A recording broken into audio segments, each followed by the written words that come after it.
semakin mendalami hubungan kita dengan Bapa di surga, semakin mengenal Bapa di surga, akhirnya kita lebih mengerti bagaimana menjadi anak-anaknya.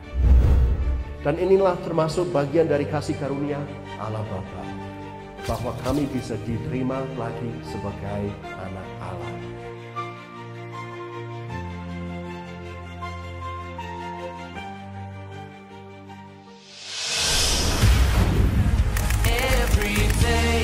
Of my life, I'm gonna draw closer to you. Such a perfect love. Oh, you lift me higher, higher. Lighten up my way. Everything is brighter, brighter. With you, everything is better. With you, I am right where I belong. Now every part of my heart.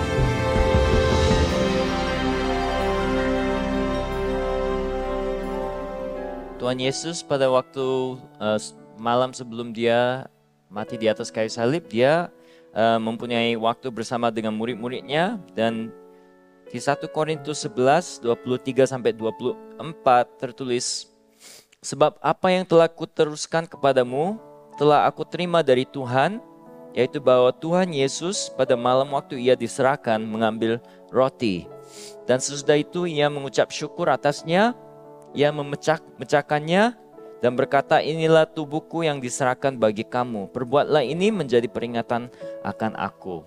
Silakan saudara pecahkan rotinya seperti tubuh Tuhan Yesus yang pecah, supaya kita bisa memiliki kehidupan melalui Tuhan Yesus. Pagi hari ini kami mau mengingat pengorbanan Tuhan Yesus yang memberi hidup buat saudara-saudara dan saya.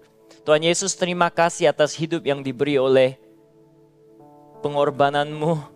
Terima kasih pagi hari ini kami makan ini seperti roti, seperti makan yang memberi hidup kepada kami. Kami mau mengaku bahwa Tuhan Yesus, Engkau adalah roti kehidupan di dalam kehidupan kami.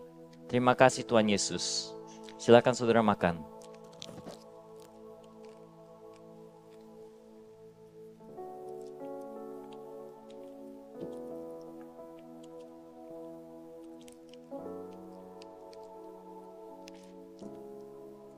Tertulis demikian juga ia mengambil cawan sesudah makan lalu berkata, cawan ini adalah perjanjian baru yang dimeteraikan oleh darahku. Perbuatlah ini setiap kali kamu meminumnya menjadi peringatan akan aku. Sebab setiap kali kamu makan roti ini dan minum cawan ini, kamu memberitakan kematian Tuhan sampai ia datang. Darah Tuhan Yesus adalah darah yang memeteraikan bahwa kita sudah disucikan, dikuduskan di hadapan Tuhan. Tuhan menganggap kita itu benar di mata Tuhan karena darah Tuhan Yesus. Pagi hari ini kami mengingat itu. Silakan saudara-saudara minum sama-sama. Tuhan, terima kasih pagi hari ini. Kami sangat bersyukur dan senang dan sukacita karena kami memiliki Tuhan yang sangat baik.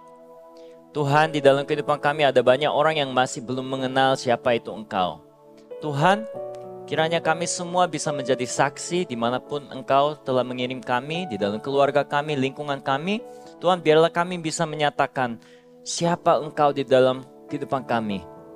Biarlah kami bisa menyatakan bahwa harapan hanya bisa berasal dari Engkau Tuhan. Pagi hari ini juga saat kami beribadah, Tuhan berfirmanlah kepada setiap kami, biarlah firman-Mu bisa menjadi hidup di dalam kehidupan kami. Jadi Tuhan, terima kasih buat waktu yang kami memiliki hari ini untuk beribadah kepada Engkau. Tuhan, bekerjalah. Roh Kudus, kami mengundang untuk bekerja di tempat ini. Di dalam nama Tuhan Yesus kami berdoa. Amin. Puji Tuhan. Mari kita beri kemuliaan kepada Tuhan dengan tepuk tangan. Ya, kita akan baca firman Tuhan buat hari ini. Tapi sebelumnya nama saya adalah Samuel. Saya adalah pastor eksekutif. Saya orang Korea Selatan. Jadi saya minta maaf lebih dulu kalau bahasa saya itu kurang sulit untuk dimengerti ya. Mungkin tanya saya sesudah ibadah selesai, saya bisa menjelaskan lebih banyak lagi ya. Tapi sekarang kita sedang berbahas tentang seri yang bernama Kehidupan Kerajaan. Sudah beberapa minggu kita membahaskan tentang kehidupan kerajaan. Ini adalah khotbah yang Yesus memberi di atas gunung.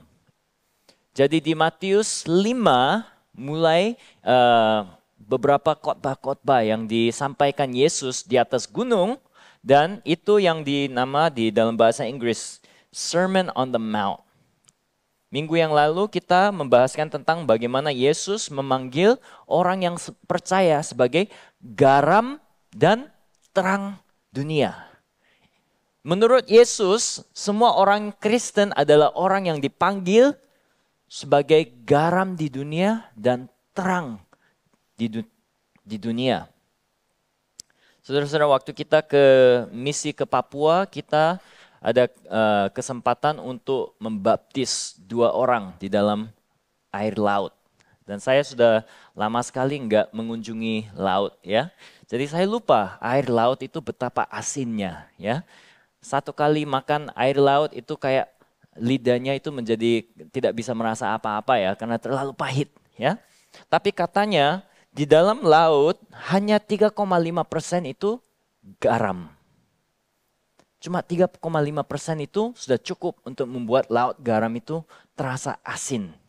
Artinya apa? Kita di pandangan Yesus meskipun cuma ada 3,5% di satu lingkungan yang percaya Tuhan Yesus, lingkungan itu harus menjadi asin.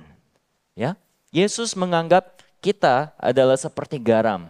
Dimanapun kita pergi di dalam keluarga, sekolah, masyarakat, kalau kita ada di tempat itu, pasti tempat itu harus terpengaruh oleh orang-orang yang dipanggil orang Kristen.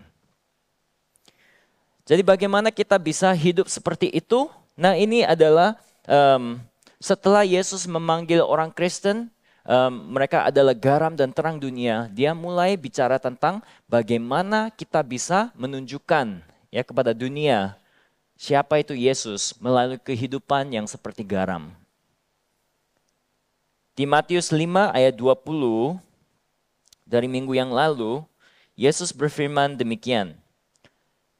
Jika hidup keagamaanmu tidak lebih benar daripada hidup keagamaan ahli-ahli Taurat dan orang-orang Farisi, sesungguhnya kamu tidak akan masuk ke dalam kerajaan surga. Yesus bilang kalau kita memang mau menjadi asin seperti garam, kita harus melebihi para ahli-ahli Taurat ya. Nah orang-orang ahli-ahli Taurat ini mereka itu sebenarnya hebat saudara-saudara. Mereka menghafal hukum Taurat ya Musa dan mereka juga secara kehidupan mereka itu berusaha untuk hidup kudus. Bahkan mereka misalnya kalau hari ini ya mereka ke hoki mereka beli MSG ya. Sebagian dari MSG itu mungkin 1/10 mereka akan bawa ke ICA untuk beri sebagai persepuluhan. Mereka itu hidup kudusnya luar biasa.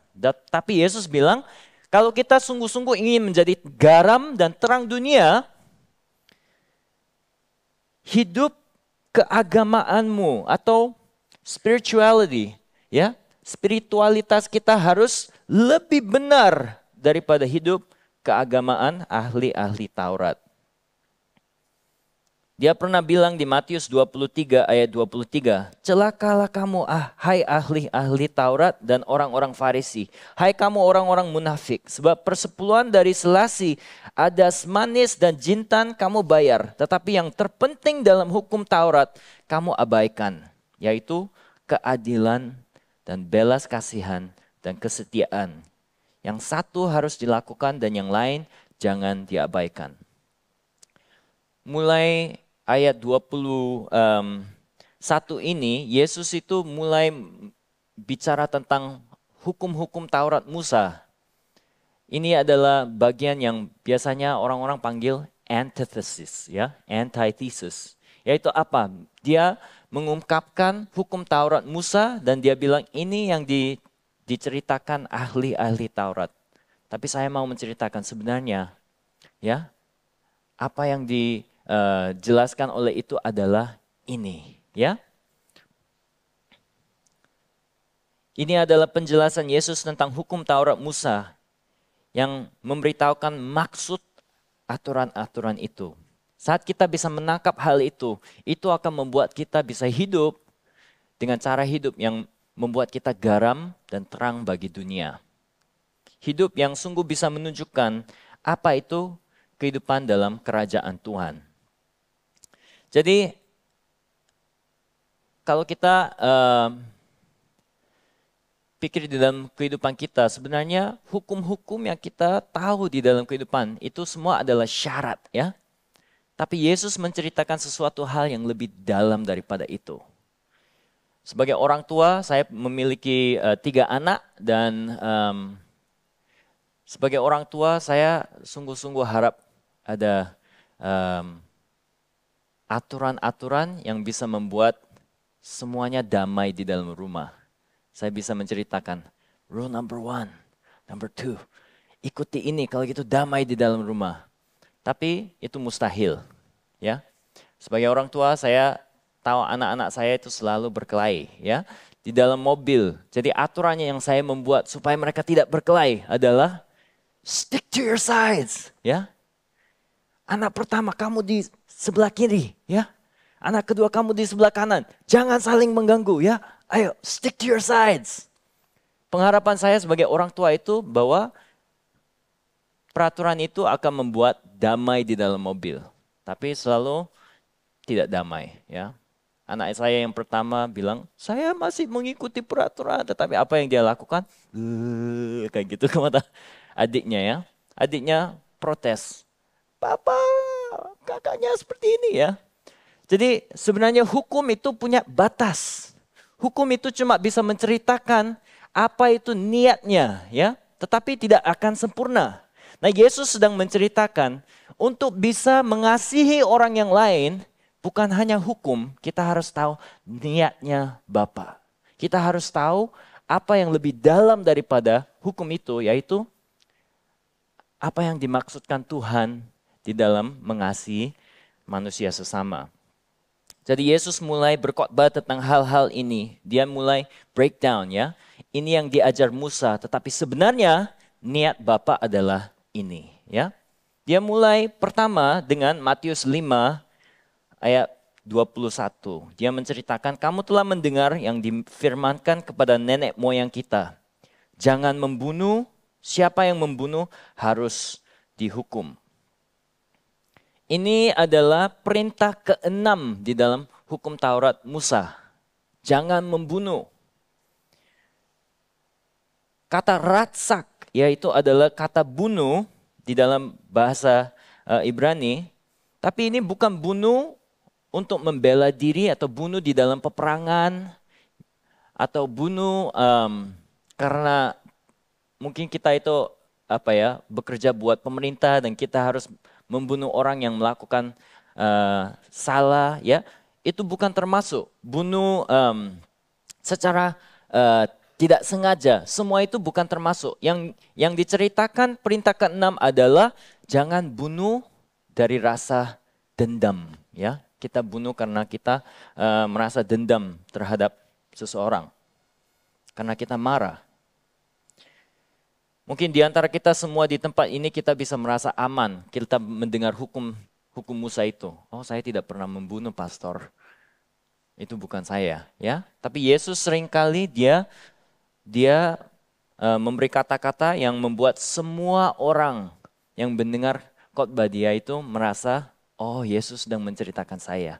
Jadi dia lanjut di ayat 22, dia bilang, tapi aku berkata kepadamu, Setiap orang yang marah terhadap saudaranya harus dihukum. Di mana ada orang di tempat ini yang bisa bilang, saya tidak pernah marah terhadap orang yang lain selama 1 minggu ini. Mungkin di antara saudara-saudara yang sabar hati mungkin ada di tempat ini. Karena saya bisa melihat orang-orang di sini kelihatannya sabar hati. Ya. Saya tidak bisa bilang itu. Ya. Bahkan 1 hari pun mungkin tidak bisa bilang. Ya. Tapi Yesus menceritakan bukan hanya jangan membunuh, tapi kita marah terhadap orang yang lain itu dianggap separah membunuh seseorang di mata Tuhan. Apa yang diceritakan Yesus adalah bahwa di dalam hubungan bukan hanya tindakan kita yang penting, tetapi juga sikap. Sikap kita juga sangat penting. Jadi Matius 5:22 dia menceritakan siapa yang berkata kepada saudaranya kafir. Kafir itu mungkin bahasa Indonesianya adalah seperti tolol, gendeng ya. Bodoh, goblok, semua kata ini adalah hampir sama dengan kafir ya. Dia bilang, siapa yang berkata kepada saudaranya, kafir harus dihadapkan ke mahkamah agama dan siapa yang berkata jahil harus diserahkan ke dalam neraka yang menyala-nyalanya. Buat Yesus pembunuhan itu dimulai dalam hati, di dalam sifat hati. Saya sebagai seorang pastor, saya dulunya sebelum saya memiliki anak, merasa saya itu orang yang sangat sabar hati. Bahkan saya bisa bilang dengan berani, saya itu tidak pernah marah kayak gitu. Ya, selalu saya itu paling di dalam hati saja saya merasa kesal atau apa kayak gitu. Tetapi tidak pernah bilang, "Hai kamu bodoh," ya tidak pernah. Saya menganggap dengan berani saya bisa bilang. Tapi sesudah saya menjadi orang tua, saya memiliki anak, ada banyak sekali hari di mana 1 hari pun saya tidak bisa melewati, tidak merasa marah. Anak-anak saya pernah 1 kali, mereka itu waktu kita pertama datang ke Surabaya, ya, saya sama istri saya capek sekali, kita bilang, hai kalian main sendiri, kita mau istirahat dulu, kita mau tidur siang dulu. Terus kita tutup pintu, kita kunci, habis itu kita tidur ya, karena kita capek sekali. Tapi diam sekali. Kita rasa senang sekali. Wah, anak-anak mereka main sendiri, diam, tenang ya. Terus nanti kita dengar ada tertawa. Jadi kita itu, loh kok tertawa ya? Jadi kita buka pintunya, kita coba lihat. Mereka dengan cangkir ya, air, mereka itu tuang di atas tempat tidur. Wah, gitu. Terus kita lihat kok lantainya basah tapi ini bukan air, ini apa ini? Ternyata mereka buka kulkas, ambil telur ya, 16 butir, mereka lempar ke sini, ke sini, ke sini. Bahkan di tempat yang tidak kelihatan mereka itu lempar, lucu mereka tertawa. Ya masuknya ke belakang tempat tidur, lucu ya kayak gitu. Wah, kita sebagai orang tua itu angkat tangan hari itu kayak wah. Tanpa anugerah Tuhan kita tidak bisa sabar hati ini ya. Tapi saudara-saudara kita semua memiliki orang di kehidupan kita yang membuat kita tidak merasa sabar hati. Ya, mungkin di tempat kerja kita bisa menamakan orang itu selalu melakukan demikian ya. Mungkin terhadap suku yang lain kita bisa bilang orang seperti ini mereka selalu fill in the blank ya. Ada juga orang yang bilang di dalam keluarga mereka ini, siapa-siapa di dalam keluarga saya tidak bisa sabar terhadap mereka. Ya, semua itu adalah sifat. Dan sifat itu Yesus bilang kita harus menjaga. Karena sifat adalah yang nanti menjadi perlakuan kita. Jadi Yesus bilang, hati-hati di atas kata-kata dan sifat kamu. Karena itu nanti menjadi tindakan kita, ya. Juga Yesus mengajar bahwa Tuhan lebih utamakan rekonsiliasi daripada ibadah. Di Matius 5:23-24 tertulis, sebab itu jika engkau mempersembahkan persembahanmu di atas mezbah dan engkau teringat akan sesuatu yang ada dalam hati saudaramu terhadap engkau, tinggalkanlah persembahanmu di depan mezbah itu dan pergilah berdamai dahulu dengan saudaramu, lalu kembali untuk mempersembahkan persembahanmu itu.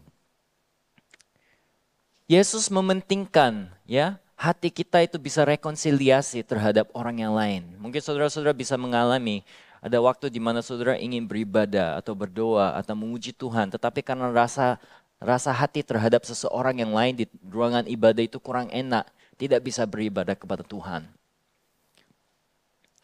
Sebenarnya kita memuji Tuhan, beribadah Tuhan itu sangat penting, itu wajar. Tapi buat Yesus yang lebih penting daripada itu adalah hati kita itu sudah rekonsiliasi terhadap orang yang lain. Kita bulan Mei ada 24 hours of worship, itu adalah suatu event yang sangat baik ya di ICA Surabaya. Kita selama 24 jam kita beribadah terus. Setiap 2 jam kita punya satu sesi yang dipimpin oleh orang yang lain. Habis itu kita beribadah selama 24 jam. Itu adalah event yang sebenarnya sangat baik. Tapi satu hal yang saya senang tentang event itu bukan hanya karena kita memuji Tuhan sama-sama. Tapi ada waktu-waktu di tengah ibadah itu di mana kita membuka dan bilang, ini adalah waktu di antara saudara-saudara dan Yesus. Nah di tempat itu ada satu saudara yang dia datang ke ibadah itu rasanya kayak terpaksa. Dia tidak mau datang sebenarnya. Karena hatinya rasanya kurang enak terhadap gereja. Dia sebenarnya tidak mau datang. Karena dia bilang saya pernah disakiti oleh pemimpin di gereja. Saya tidak mau ke gereja. Tapi karena teman saya paksa maka saya datang ke gereja. Ya, terus dia bilang saya mau beribadah kepada Tuhan tetapi hati saya itu pedih terhadap pemimpin yang membuat saya itu rasa sakit. Saya menganggap gereja itu semua sama, ya. Jadi dia tidak mau beribadah. Tapi dia datang, dia beribadah terus dia berdoa kepada Tuhan dan bilang, "Tuhan, kalau Tuhan ingin saya itu mengampuni orang itu, biarlah ada satu orang yang datang berdoa buat saya." Terus dia lihat, terus ada salah satu pastor, dia bilang, biarlah orang itu yang datang berdoa buat saya. Kalau gitu saya mengampuni pemimpin itu. Waktu itu orang itu tergerak. Entah kenapa dia melihat orang itu dan dia menuju langsung buat orang itu.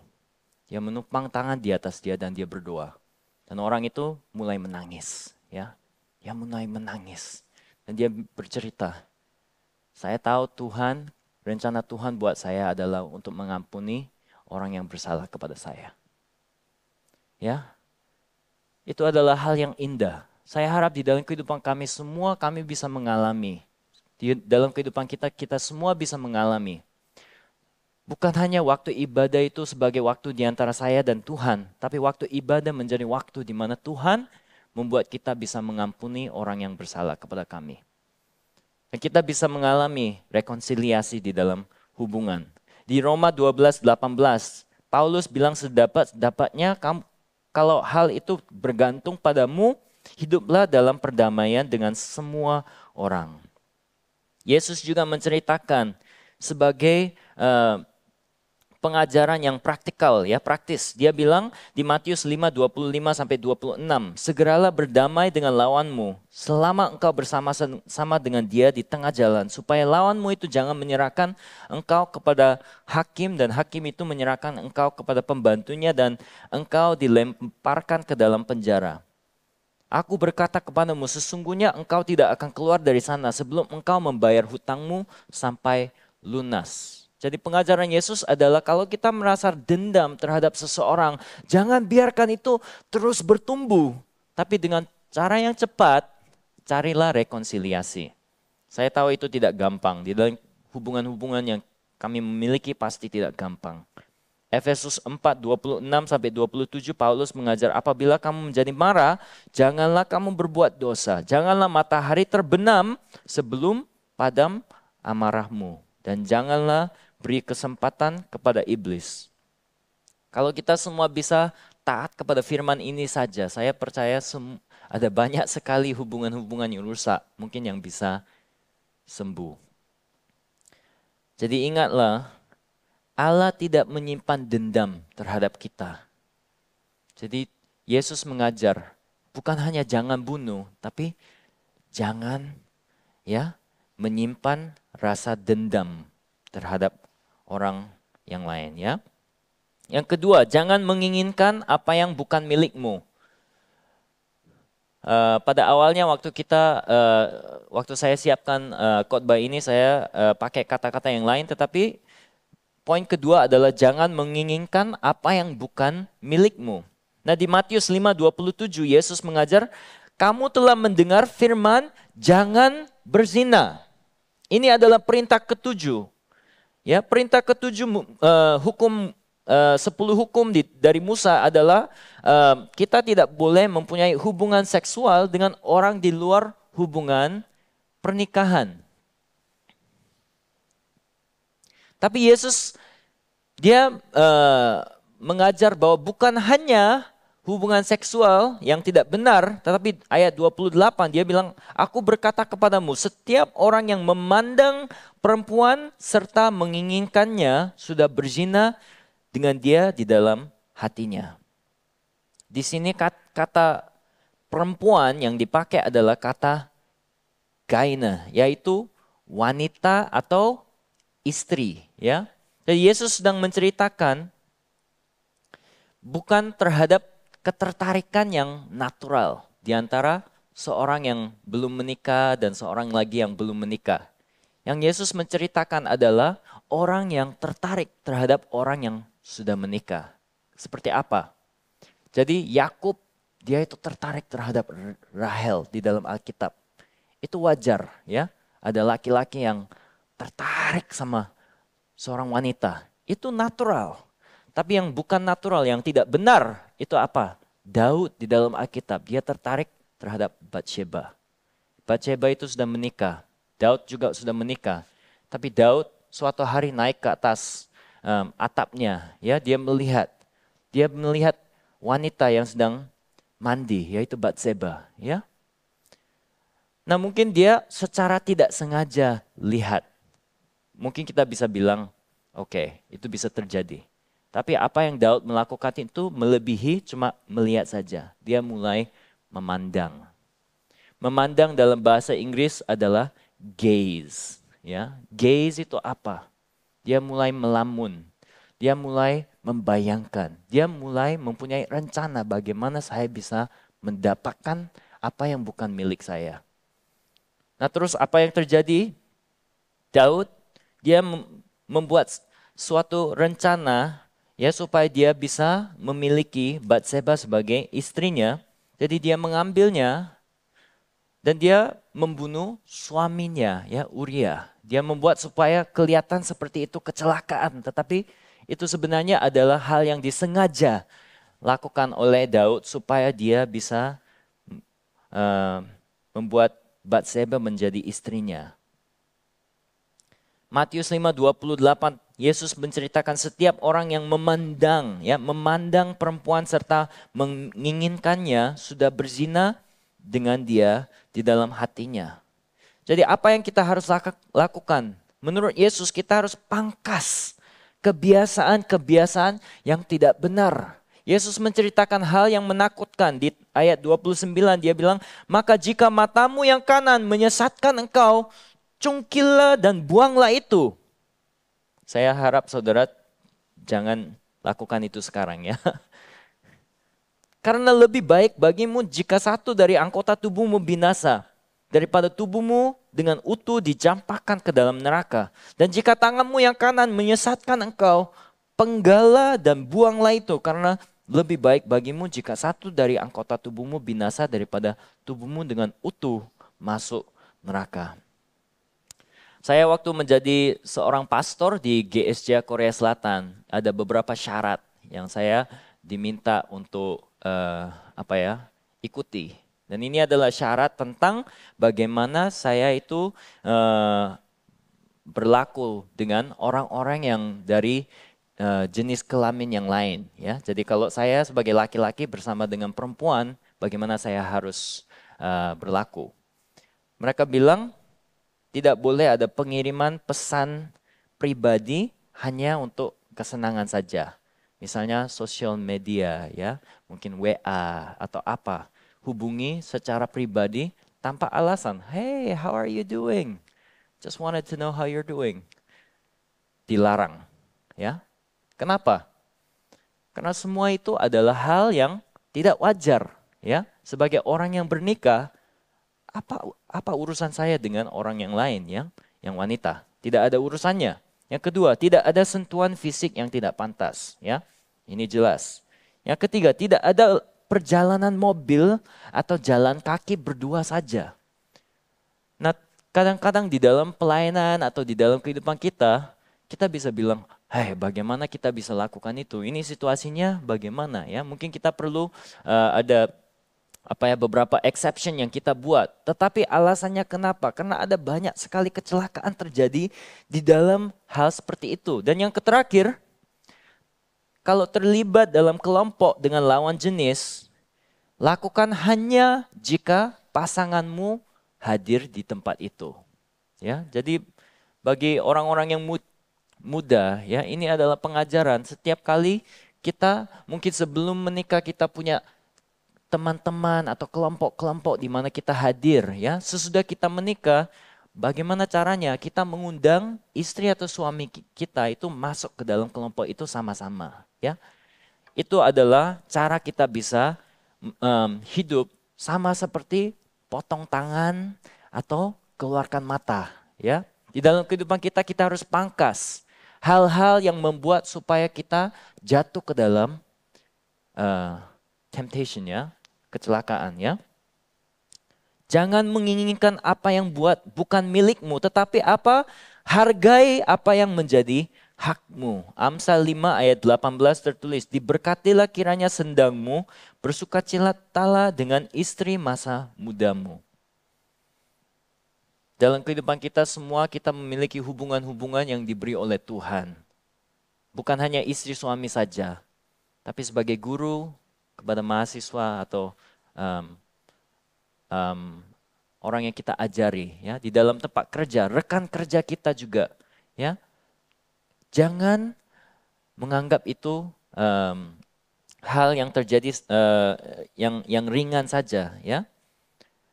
Jadi yang ketiga, jangan meremehkan apa yang kudus. Di Matius 5:31, Yesus bercerita tentang hal yang menjadi masalah yang besar pada zamannya, yaitu cerai. Dia berfirman, siapa yang menceraikan istrinya harus memberi surat cerai kepadanya. Itu yang difirmankan. Tetapi dia bilang, tetapi aku berkata kepadamu, setiap orang yang menceraikan istrinya kecuali karena zina, ia menjadikan istrinya berzina. Dan siapa yang kawin dengan perempuan yang diceraikan, ia berbuat zina. Nah, kalau kita lihat hukum Musa sebenarnya gampang sekali untuk bercerai. Ulangan 24 ayat 1-2 tertulis, apabila seseorang mengambil seorang perempuan dan menjadi suaminya, dan jika kemudian ia tidak menyukai lagi perempuan itu, sebab didapatinya yang tidak senonoh padanya, lalu ia menulis surat cerai dan menyerahkannya ke tangan perempuan itu, sesudah itu menyuruh dia pergi dari rumahnya. Dan jika perempuan itu keluar dari rumahnya dan pergi dari sana, lalu menjadi istri orang lain. Waktu itu ternyata secara umum ada banyak orang yang bercerai atas hal-hal yang kecil saja. Termasuk berbicara dengan pria selain suaminya di tempat umum, ya. Keluar di tempat umum tanpa penutup kepala, ini adalah suatu budaya yang mungkin hari ini tidak bisa dimengerti, ya. Berbicara buruk tentang orang tua suaminya dan bahkan hal-hal yang lebih ekstrim seperti merusak makan suaminya. Wah, luar biasa, ya. Makanan yang dimasak terlalu banyak garam, bisa dibilang saya tidak mau kamu sebagai istri lagi. Mari kita bercerai. Di Indonesia, undang-undang menetapkan bahwa alasan-alasan perceraian meliputi yang pertama, telah terlibat dalam perzinahan, menderita alkoholisme, kecanduan narkoba, perjudian, atau kebiasaan buruk serius lainnya yang sulit diobati. Yang kedua, telah meninggalkan pasangan lainnya selama 2 tahun terus-menerus tanpa persetujuan, alasan yang sah atau keadaan di luar kendali mereka. Ketiga, telah dijatuhi hukuman penjara selama 5 tahun atau lebih Keempat, telah melakukan tindakan kekejaman atau perlakuan buruk yang parah yang mengancam keselamatan pasangan lainnya. Kelima, telah mengalami cacat atau penyakit yang menghambat kemampuannya untuk memenuhi kewajiban perkawinan. Dan yang keenam ini yang kurang baik ya, menghadapi perselisihan yang tidak dapat didamaikan. Seperti konflik yang berkelanjutan dan ketidakmampuan untuk memulihkan keharmonisan dalam hubungan. Sebenarnya yang nomor 6 ini yang membuka supaya semua orang itu merasa saya bisa bercerai dengan gampang kalau saya tidak senang sama pasangan saya. Tapi apa niat Bapa terhadap orang yang menikah? Tertulis di ayat 32, Matius 5:32. Tetapi aku berkata kepadamu, setiap orang yang menceraikan istrinya kecuali karena zina, ia menjadikan istrinya berzina. Dan siapa yang kawin dengan perempuan yang diceraikan, ia berbuat zina. Matius 19 ayat 3-6. Maka datanglah orang-orang Farisi kepadanya untuk mencobai dia. Mereka bertanya, apakah diperbolehkan untuk menceraikan istrinya dengan alasan apa saja? Jawab Yesus, tidakkah kamu baca bahwa Ia yang menciptakan manusia sejak semula menjadikan mereka laki-laki dan perempuan. Dan firman-Nya sebab itu laki-laki akan meninggalkan ayah dan ibunya dan bersatu dengan istrinya sehingga keduanya itu menjadi satu daging. Demikianlah mereka bukan lagi dua melainkan satu. Karena itu apa yang telah dibersatukan Allah tidak boleh diceraikan manusia. Saudara-saudara, apa itu kehendak Allah terhadap kita di dalam hubungan kita? Tuhan ingin kita menganggap hubungan yang kita memiliki itu sebagai hubungan yang kudus. Maupun itu di dalam pernikahan, di antara suami istri, bahkan di antara orang tua dan anak, itu juga adalah hubungan yang kudus. Satu orang dipanggil sebagai orang tua, satu orang dipanggil sebagai seorang anak. Bahkan di dalam keluarga yang lebih besar sebagai keponakan atau paman atau tante, semua itu adalah suatu panggilan yang Tuhan beri dan Dia ingin kita bisa menganggap hubungan itu adalah hubungan yang kudus. Kita jangan menganggap itu remeh ya. Kita jangan anggap itu cuma suatu hal yang tidak berarti. Tapi di dalam hubungan-hubungan yang Tuhan sudah memberi kepada kita, anggap itu adalah hubungan yang kudus. Jadi apa yang terjadi kalau kita menganggap itu kudus? Kita tidak boleh mempunyai dendam. Kenapa? Itu adalah hubungan yang Tuhan memberi kepada kita. Yang kedua, kita tidak menginginkan hal yang tidak kita miliki ya. Kadang-kadang kita bisa menganggap kok anak saya itu seperti ini. Kok orang tua saya ini seperti ini. Kok rekan kerja saya itu seperti ini. Tapi kita tidak memandang hal yang lain. Kita bersyukur atas semua hubungan yang Tuhan sudah beri kepada kita. Yang ketiga, kita menganggap semua hubungan kita itu sebagai kudus di mata Tuhan. Tuhan Yesus, Dia bilang di Yohanes 13:34-35. Saya mengundang pemain musik, ya maju. Dia bilang, aku memberikan perintah baru kepada kamu, yaitu supaya kamu saling mengasihi. Sama seperti aku telah mengasihi kamu, demikian pula kamu harus saling mengasihi. Dengan demikian, semua orang akan tahu bahwa kamu adalah murid-muridku, yaitu jikalau kamu saling mengasihi. Bagaimana kita bisa menjadi terang dan garam dunia? Di dalam hubungan kita, hubungan yang Tuhan memberi kepada kita. Tuhan ingin kita bisa saling mengasihi. Sebenarnya semua peraturan yang keluar di dalam hukum Musa itu hanya adalah peraturan. Tapi sebenarnya niat dan kehendak Bapa adalah supaya kita saling bisa mengasihi. Saya harap di dalam keluarga masing-masing, saya tahu itu sangat sulit kadang-kadang untuk mengasihi orang yang menyakiti kita berkali-kali dan tidak pernah mau bertobat, tidak pernah mau minta ampun, sangat sulit untuk bisa mengasihi. Terus di dalam tempat kerja, terkadang kita bekerja dengan orang yang sungguh sangat sekali sulit untuk mengasihi. Mungkin juga di dalam secara pribadi ada hubungan-hubungan dengan teman-teman yang mungkin Tuhan mengizinkan supaya saudara-saudara bisa menjadi garam dan terang bagi mereka. Sangat sulit untuk mengasihi mereka. Tapi Tuhan, Dia rela untuk mengasihi kita. Dia rela untuk memberi anaknya yang tunggal buat kita supaya kita semua bisa diselamatkan. Dan kehendak Tuhan buat kita adalah untuk memandang hubungan-hubungan yang Tuhan memberi dengan mata yang sama. Mungkin kadang-kadang kita bisa merasa mereka itu kurang ajar itu. Mana mungkin saya bisa mengampuni mereka, mengasihi mereka. Mereka setelah menyakiti saya. Tapi kehendak Tuhan adalah bahwa kita bisa menunjukkan, menyatakan kebaikan Tuhan Yesus melalui hubungan-hubungan yang kita memiliki. Pagi hari ini saya mau berdoa buat saudara-saudara sampai kami tutup ibadah ini. Saya berdoa Tuhan bekerja di dalam kehidupan saudara, di dalam hubungan-hubungan yang Tuhan sudah memberi.